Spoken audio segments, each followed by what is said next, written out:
Bismillahirrahmanirrahim. I'm here, Professor Israt Karnain, with the mathematics first year students, and it's 7.7 and it's question number 5. मेरे बच्चे statement के ऊपर जरा गौर करिएगा, लिखा हुआ है अ डाई इज थ्रोन ट्वाइस। समझने की कोशिश करिएगा, एक लूडो का दाना जिसको 2 बार फेंका गया। A die is thrown twice, what is the probability that sum of numbers of dots shown is 3 और 11? देखिए मेरी बात सुने, लूडो का दाना 2 बार फेंका गया या एक डब्बी में 2 दाने डाल के फेंके जाए, बात एक ही है। अगर आपने कभी लूडो खेली हो, आपने कभी गौर किया मेरे बच्चे, अगर 2 दाने 2 बार फेंके जाए तो तमाम पॉसिबिलिटीज क्या हो सकती हैं? याद रखना 36 पॉसिबिलिटीज हो सकती हैं। अगर 36 हो सकती हैं, इसका मतलब है टोटल वाकयात का सेट 36 है। अब कुछ स्टूडेंट्स परेशान हो गए होंगे कि यार लूडो का दाना 2 बार फेंका जाए तो 36 पॉसिबिलिटीज कैसी होती है? 36 इस तरह होती है, मैं आपको बताता हूं। देखिए, हो सकता है एक बार 1 आयो, दूसरे पर 1 आयो, एक पर 1 आयो, दूसरे पर 2 आयो, 1 3 1 4 1 5 1 6। अच्छा, फिर ये भी तो हो सकता है कि पहले पर 2 आयो, दूसरे पर 1 आयो, फिर 2 2 फिर 2 3 फिर 2 4 फिर 2 5 फिर 2 6। इस तरह पहले पर 3 3 1 3, मतलब ये सारा गिनिए तो 36 बनते हैं। प्रीवियस लेक्चर्स के अंदर भी हमारी डिस्कशन हुई है। आ जाओ मेरे बच्चे, इसका मतलब है अगर एक लूडो के दाने को 2 बार फेंका जाए तो सैंपल स्पेस में 36 एलिमेंट्स होते हैं। मैं मेरे बच्चे थोड़ा सा आपको बता देता हूं कि ये सैंपल स्पेस होगा, इस तरह की उसकी शक्ल होगी। 1 1, फिर मेरे बच्चे 1 2, फिर मेरे बच्चे 1 3 और अप टू सो। मतलब ये सिलसिला चलता रहता है और आखिरी एलिमेंट कैसा होता है? 6 6। मेरे बच्चे मैंने सारे एलिमेंट नहीं लिखे क्योंकि 36 होते हैं और आप बोर ना हो जाए। अच्छा, अब ये बताओ मेरे बच्चे, इसका मतलब है इसके सैंपल स्पेस की जो टोटल तादाद है वो 36 है। अब ये बताएं उससे क्वेश्चन क्या पूछा? What is the probability that sum of number of dots shown is 3? मतलब आप उन इवेंट्स का प्रोबेबिलिटी निकालें जिन इवेंट्स का सम 3 है या 11 है। अच्छा, पहले इसके अंदर से वो इवेंट्स निकालते हैं जिनका सम 3। कोई बात नहीं मेरे बच्चे, ये देखें मैं इस तरह करता हूं, ए सेट का नाम दे देता हूं। अच्छा, हमने वो निकालने हैं जिनका सम 3 है। कौन कौन है? एक 1 2, एक मेरे बच्चे 2 1। ये 2 हैं जिनका सम 3 है, क्योंकि 1 + 2 3, 2 + 1 3। अच्छा, अब ये बताओ मेरे बच्चे, इसका मतलब है इस ए की तादाद कितनी है? 2। अच्छा, फिर मैंने किसकी तादाद निकालनी है? जिनका सम 11 है, मतलब वो इवेंट्स उठाने हैं जिनका सम मेरे बच्चे 11 है। अच्छा, तो कोई बात नहीं, उस सेट को मेरे बच्चे मैं बी का नाम दे देता हूँ और वो उसमें कौन होगा? 5 6, एक मेरे बच्चे 6 5। मुझे लगता है इसके अंदर भी 2 ही इवेंट्स जिनका सम 11 और कोई नहीं। इसका मतलब है मैं कहूंगा कि बी की तादाद भी 2। अच्छा, एक बात मुझे बताएं, आप लोगों को पता होगा 2 किस्म की जिक्र हो रहा है, एक डिसजॉइंट का और एक ओवरलैपिंग का। ये दोनों डिसजॉइंट है, भला क्यों? क्योंकि ए और बी में कुछ भी कॉमन नहीं। देख लें, ए और बी में कुछ कॉमन नहीं है। इसका मतलब है हम इस तरह करते हैं मेरे बच्चे, एक प्रोबेबिलिटी पहले निकालते हैं ए की। आपको पता इसका फार्मूला क्या होता है? ऊपर एन ऑफ ए, नीचे N of S. N of A मेरे बच्चे कितना है? 2/36। इसका मतलब है इट विल बी 1/18। अच्छा, फिर मेरे बच्चे मैं प्रोबेबिलिटी बी की निकालता हूँ। शायद आपको पता होगा बी की कैसे निकाली जाती है। ऊपर बी की तादाद, नीचे मेरे बच्चे total. It will be again 2/36 and it will be 1/18। अब मैं पहले रीजनिंग दूंगा कि ए और बी डिसजॉइंट है। यहां पे देख लें, डिसजॉइंट से मुराद है दोनों में कुछ भी कॉमन नहीं है। तो आप मेरे बच्चे कैसे कहोगे? ये देखिए, since A and B are, कौन है मेरे बच्चे? डिसजॉइंट, सो भाई मैंने आप लोगों को बताया हुआ formula P of A union B का, ये फिर बराबर होता है एक पी ऑफ ए एक plus P of B. P of A का मतलब है 1/18, पी ऑफ बी का भी मतलब है 1/18। दोनों का मेरे बच्चे एलसीएम ले लें, 18 इस पे डिवाइड 1 तो ये 1, ये 1 1 + 1 it will be 2/18 and it will be 1/9। मेरे बच्चे ये आप लोगों ने क्या निकाल लिया? P of A union B का जवाब। शायद आप लोगों को समझ आ गई होगी, ये हमारा जवाब। Now we move towards question number 6।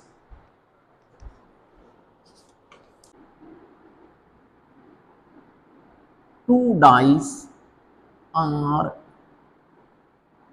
thrown twice. What is the probability? What is the probability that sum of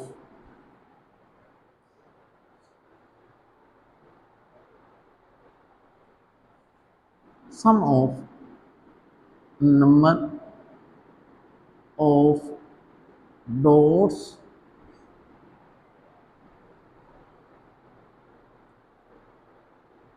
appearing on them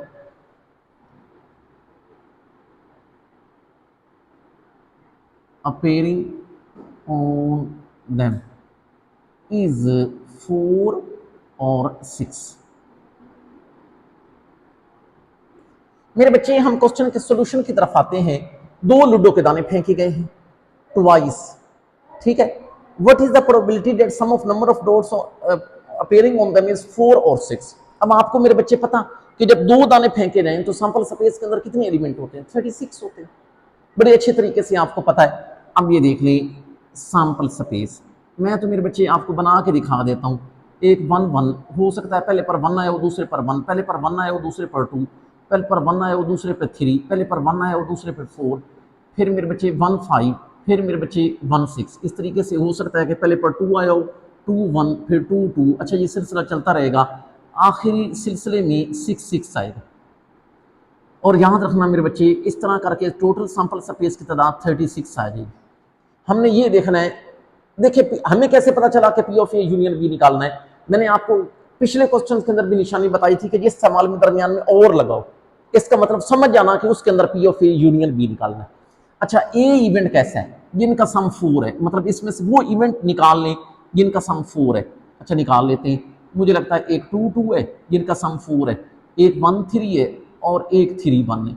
यही है जिनका सम 4 है। But we have a concern कि इनकी तादाद कितनी है, जो कि 3 है। फिर मेरे बच्चे वो चाहिए मुझे जिनका सम 6 है। कोई बात नहीं, वो भी निकाल लेते हैं। एक मेरे बच्चे 4 2 होगा, एक मेरे बच्चे 2 4 होगा, एक मेरे बच्चे 3 3 होगा। अच्छा, ये सिर्फ वो हैं जिनका सम 6 है,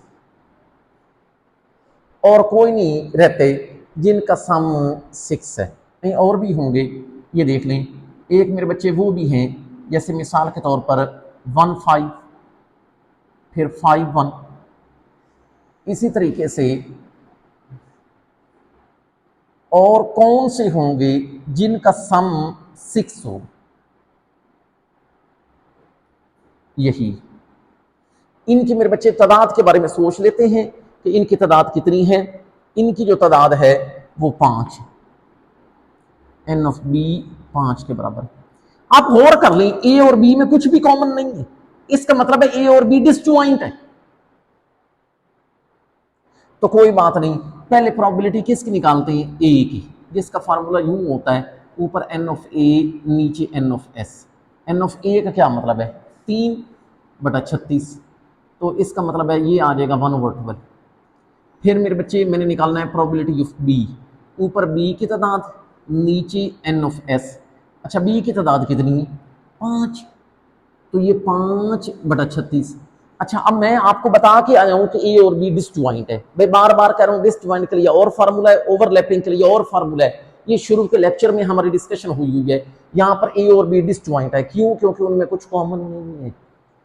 तो हम क्या कहेंगे कि since A and B are disjoint, क्योंकि ए और बी डिसजॉइंट हैं, तो इसका मतलब है जो मैं निकालूंगा P of A union B, इसका फार्मूला जस्ट यूं होगा, P of A plus P of B. इधर पुट कर दें। पी ऑफ ए का मतलब है 1/12, पी ऑफ बी का मतलब है 5/36, and it's LCM will be 36। 12 3 are 36, 3 1 3, 36 ये 5, तो ये मेरे बच्चे 8/36। You can simplify it and it will be, I think so, 2/9। बस इस बात का ख्याल करना कि ये आप लोगों ने मालूम कर लिया P of A union B, यही मेरे बच्चे हमारा इसका जवाब। तो मेरे बच्चे आज के लिए इतना ही काफ़ी है। नेक्स्ट लेक्चर के अंदर मिलेंगे, तब तक के लिए अल्लाह हाफिज़, अल्लाह हम नासिर।